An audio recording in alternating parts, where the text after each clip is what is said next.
Welcome to the Coach V Show, your Hollywood radio show for personal development with expert insights and interviews to help you, me, and we work to be our best and live our best life. And offering for your consideration through some of my insights, but definitely through our featured guests, are these success frameworks, behavioral models, and life lessons that if you should find value in them, that you subscribe and deploy all over your life, leadership, and business. Powered by the Island City Media Group, where the beach meets the streets. Broadcast from Dash Radio Studios, Hollywood, California, on the Hollywood Walk of Fame.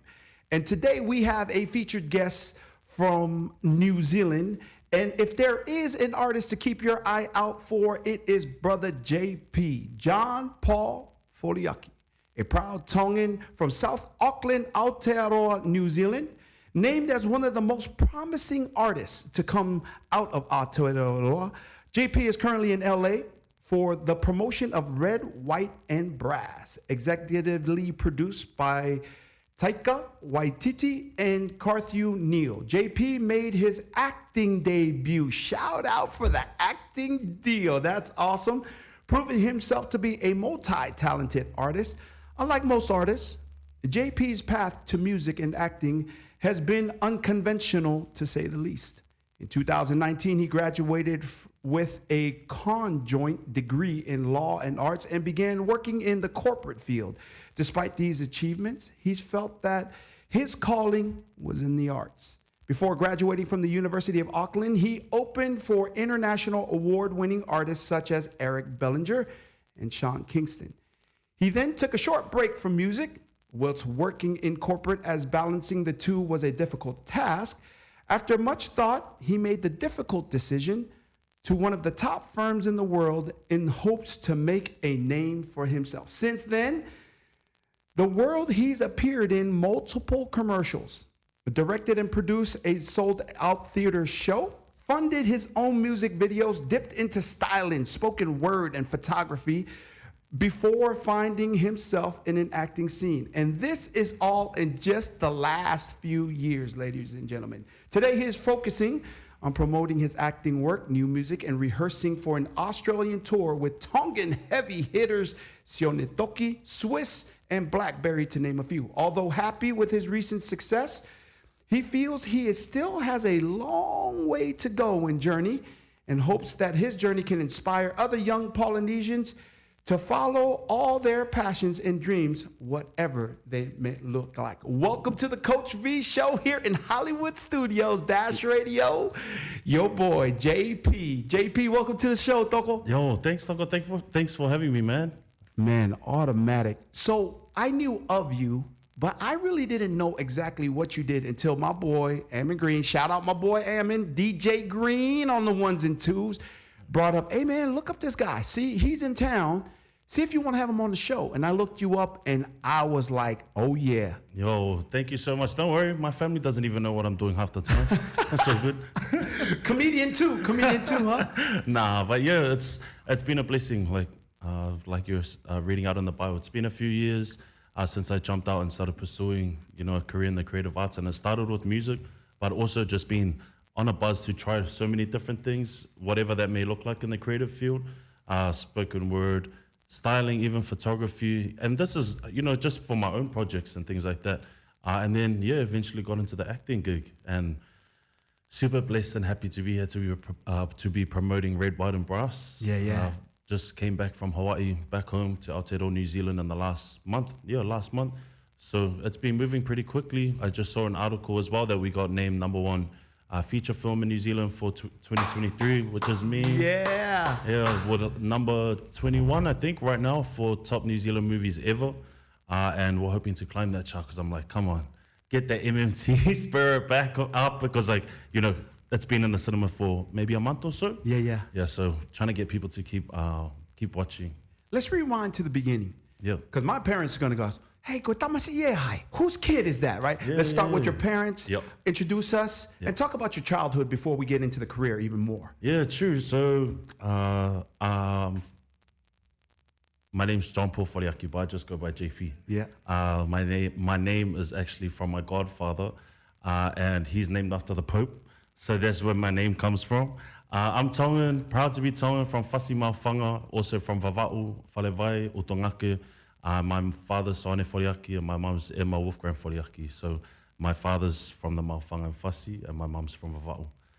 Proud as to be from all those places. And I grew up, so I currently live in South Auckland. And I'm saying currently because I'm hoping to make some moves. And I'm loving it here. It would be good to move here. Yes, but sir. I'm staying at home at the moment. And I actually grew up more central Auckland for about the first 10 years of my life. And then we moved out to Papatoa when I was maybe like year 5 or 6 in primary school. And then, I've been there ever since. I love South Auckland. That's where all the talent is. That's where all our Pacifica family and friends are. And I think the work that comes out of there is amazing. But my family, education, like many Pacifica, education's a big deal. But we had the privilege of being able to be educated well. And I'm talking about like my grandparents and my parents. And they were able to pursue tertiary education. Yes. And, they moved to New Zealand from the islands and really worked hard to not only get educated, but provide a better life for us. And I think when I was coming out of school, it was never, or coming through school even, it was never a question of if you're going to go to university, it was what are you going to study? And I was passionate about, English and law. My father is a lawyer himself. So I grew up around that. And I have a passion for legal justice. And I was keen to get into that field of work. But even when, growing up and then going to law school, I was always finding myself doing things that would look like mama taimi to everyone else. But now that I'm finishing, now that I'm stepping into this whole industry. And real quick, mau taimi for Tongans means wasting time. Waste of time. Waste of time. Keep going. And then, so then now that I'm actually in the industry, I realized that what I was doing was, creative art in a way. It's like being, everyone's like, man, you're such a fat mouth or attention seeking, but you're just being yourself, just trying to express your passions. And I never thought that I'd be good enough to pursue it as a career. But so I went to university, graduated, worked just under a year in corporate. Didn't really like that experience, and I jumped out and I was like, oh man, I think I'm going to just have to follow this music path, because by then I had already started doing music and I had the opportunity to open for Eric Bellinger and Sean Kingston when they came to New Zealand. And that was cool as in, once you get a taste of it, you're like, oh nah, this is such a buzz, I don't want to let it go. But then I started working 9 to 5, you lose creativity, lose motivation, and your focus changes. But then eventually, after that experience, I was like, nah, I need to follow what it is that actually makes me feel, not only happy, but just excited to go to work. And I wasn't feeling that at all.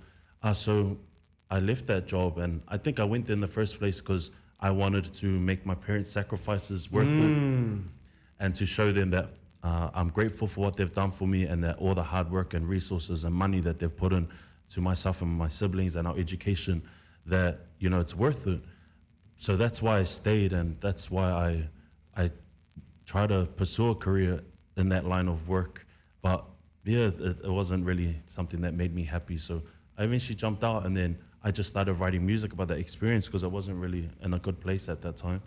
And I wrote it all out through my music, and then I felt, man, this isn't enough to express the journey that I've been on. And because I had met friends in the creative arts scene who were dancers, spoken word artists, videographers, actors, I was like, man, let's do a theater show. Me being bots, no experience in doing theater, but I was, rounded up all my friends. Next minute, we've got like a cast of, we had a small core cast, but so many people are involved. Like I would say 50 to 70 people came on board and helped execute this vision. And it was about the journey of migration, expectations from family, the importance and value of our culture, but also how important it is to pursue what you love and your passions, regardless of what that means. And you can still honor your parents' sacrifices, regardless of what you're doing, as long as you're happy.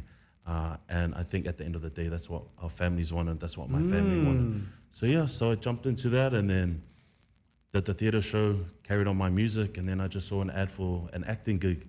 Got through a few auditions there, and I didn't get that role, and I They asked me to come on as an extra. They gave me a few lines. Never acted before. When I went in for my audition, I was like, where do I look when I deliver the lines? Like, do I look at you? Do I look? And then they were like, oh, just as if you're talking to a normal person. Went in, got a few callbacks. Didn't get the role. Got an extra role. Had a few lines. But they had my tapes, and the producer and writer, Halaifu Nofi now, for Polynesian Panthers. He was also the writer and producer, co-producer for Red, White and Brass. Yeah. And he invited me to come in for an audition for the film. On. And ended up here. It's always like, there's a long version and a short version. I'm trying to cut it down, but it doesn't make sense unless you explain it in its breadth. No, that's awesome that you're able to share that, so it can really cast a vision of just your journey. Yeah. In that, let's talk about first the parents of our fear of disappointing, because the vision that they have for you is one thing. Yeah. But the vision it is that either God planted for you into you, that is your purpose, or that you choose to be what it is that your passion that you want to pursue. Talk about your ability to overcome that, because so many of our Tongan people, Polynesian people, are so into, hey, sit down, don't move until you're told. The elders know better. We've made this sacrifice so you could be here and be where we are today. Who are you to think that you should be doing something other than what we have asked you to do, right? Wow. I mean, this is real talk. This is real talk, right? Yeah. So talk about the courage, and if someone is watching this, they're going, man, my parents expect me to be a whaiwhekau. They want me to go in because we were all pastors. Everybody in our family is a pastor. So we got, or they're expected by their family to do one thing, but that would also be a denial to their self about what their passion and or purpose by God to be. How did you overcome that, JP? I think, I was in a position where First off, is that real talk? Yeah, that's real talk. That's why I'm like, oh, I can feel that right here. I'm like, preacher, you sure you're not a whaiwhekau yourself? But that's real talk, because but to be honest, yes, it did take courage, and I had to believe in myself and have that self-belief, and I have, that's something that I've always had to try and just to try and find, because like you said, sometimes your parents and your family have a different vision for you, but it's not like it was expressly told to me that I had to pursue that path, but that was just the path that was clear. That's the path that they made. Yeah. And I think I followed that path, but then I ended up in a position where I wasn't happy, and I had no choice but to either leave and stay there and quite literally hate my life. Yeah. I remember catching the train, early in the mornings, packed as, walking up Britomart in Auckland City, and it's just, rat race. You see everyone moving, and props to people that do that, and if they're passionate about that, that's nothing wrong. But it wasn't my passion to, or even motivation to be there. But my parents could tell that I wasn't happy, and it just got to that point where I had to sit them down and explain how unhappy I was. Say that again. Say that again. You had to what? I had to sit my parents down and just explain to them how unhappy I was, and I'm very lucky that they said, just do what makes you happy. Just if you need to leave, then you can leave. And I was like, just like a massive weight off my shoulders, But to be honest, even if I hadn't had their understanding or their blessing to leave, I probably would have left anyway, because sometimes you just have to make the decision for yourself. And I'm very lucky and happy that I have a family that's supportive, and a community that can come around me and support me regardless of what I'm doing. They don't care if I'm wearing a suit and working corporate, or if I'm singing on the side of the road, Yeah, that's They right. support me.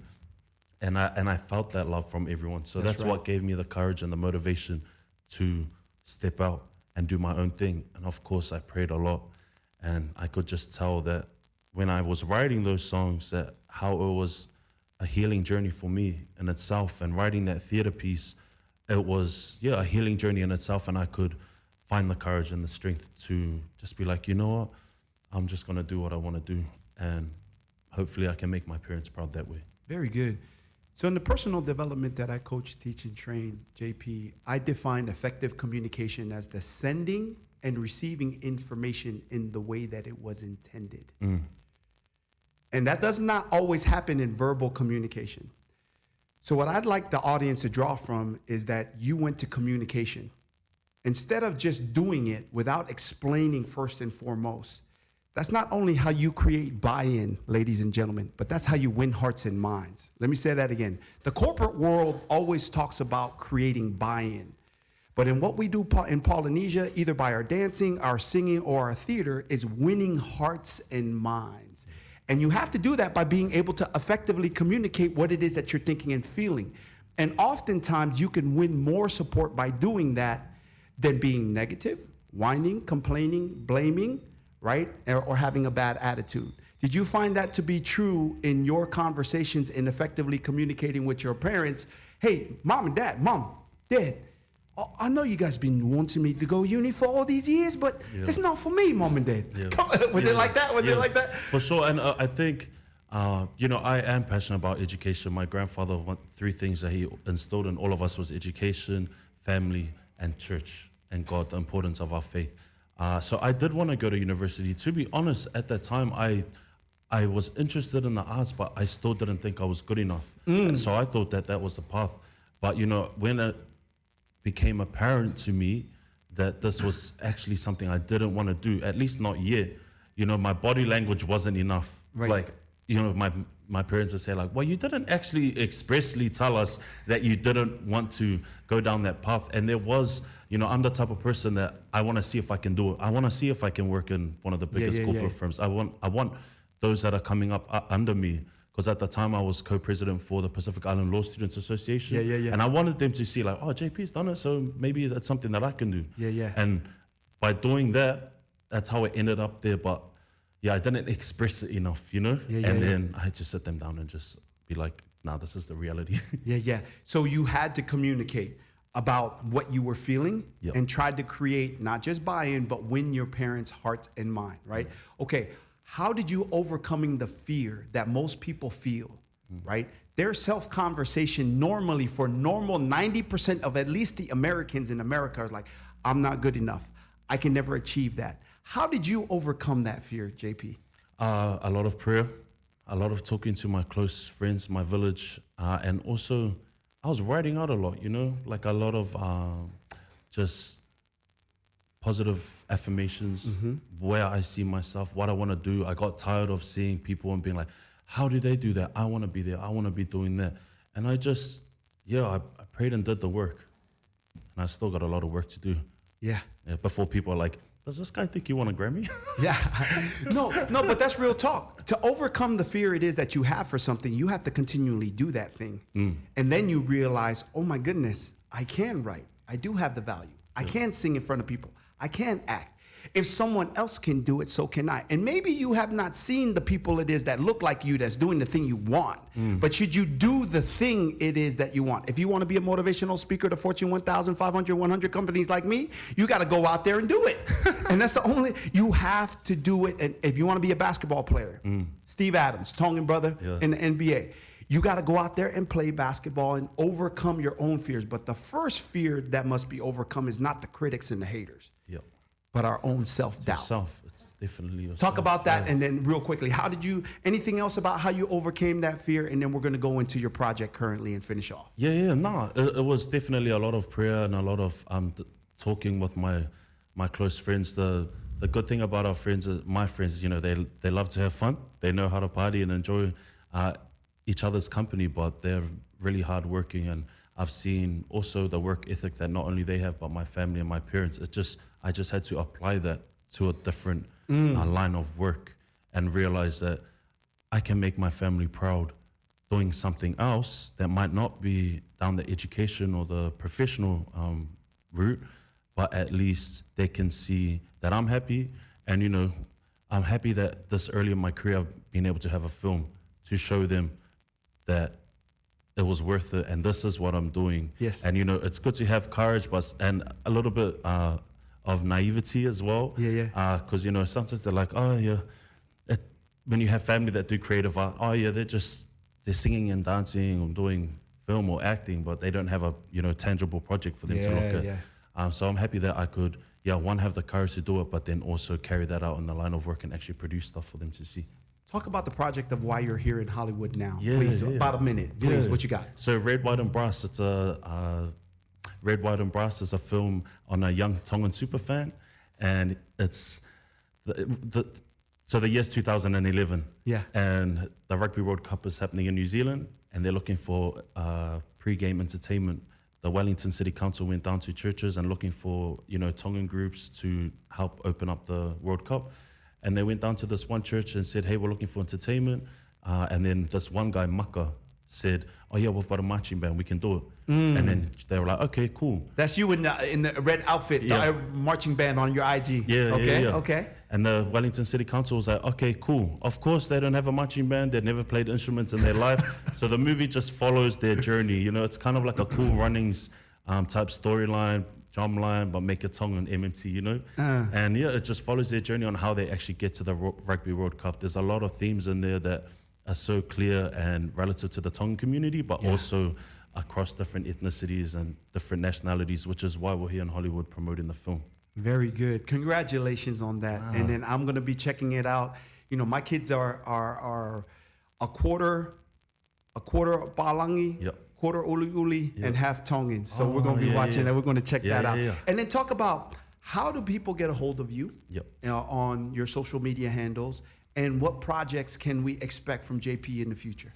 Yeah, so if you want to follow me, if you want to hit up if you want to follow me, if you want to see what I'm doing, go to my Instagram, TikTok, JP Official Artist, or just go on there for all my other contact details. But you'll see that, I'm doing the acting stuff. I've got a TV series coming up and a web series. That's awesome. I'm hoping to get booked for some more work, so maybe I can come back to LA and releasing new music too. So that's what I'm working on at the moment. Very good. What about any shows that you have coming up in the NZ or down in Australia, Tonga, anywhere down there? You got any shows coming up? Yeah, so the TV series is one that's coming up. That's going to be in New Zealand. Both of them actually in New Zealand. But going to Australia, going to be doing the Selke tour. Well, like you said, with some heavy hitters, man. Sione Toki and Swiss. Shout and Blackberry, there's the whole lineup is fire. I'm quite nervous for it, actually. It's been a few years since I've done a live gig, but I'm excited for it. I have this feeling that you're going to just do just fine. Thanks, Ducks. I hope so. Very good. And then lastly, shout outs. You got any shout outs here on the Coach V Show? Island City Media right here from Dash Radio Hollywood Studios. Who you got? Shout them out. Man, I just want to do a massive shout out to everyone back home. Malo Apito for your love and support, especially on Red, White and Brass, on my own personal music and everything that I've been doing. Malo Apito. And shout out to you guys for having me. No, man, that's appreciate automatic. it so much. As our CEO, Q always says, automatic. So thank you everybody for tuning in to this episode of the Coach V Show. You can log on and check in and subscribe to the Coach V YouTube channel, as well as the Island City Media Group YouTube channel as well. We are broadcast every Monday at 7 p.m. Pacific Standard Time, every Mana Motivation Monday on Facebook Live as well. Catch your boy JP. And the reason why we come on shows like this is just not for the sake of success, but for the sake that you could be your best. Because in doing so, you realize the best of your abilities and that everything and anything that you dream, work, and pray for can be achieved. This is how your boy JP and your boy Coach V lives, all about faith and family, grateful for God's amazing grace. Until next Mana Motivation Monday, it's your boy JP, your boy Coach V. One love, mad respects, live it. MMT, Let's we go. out. Malo.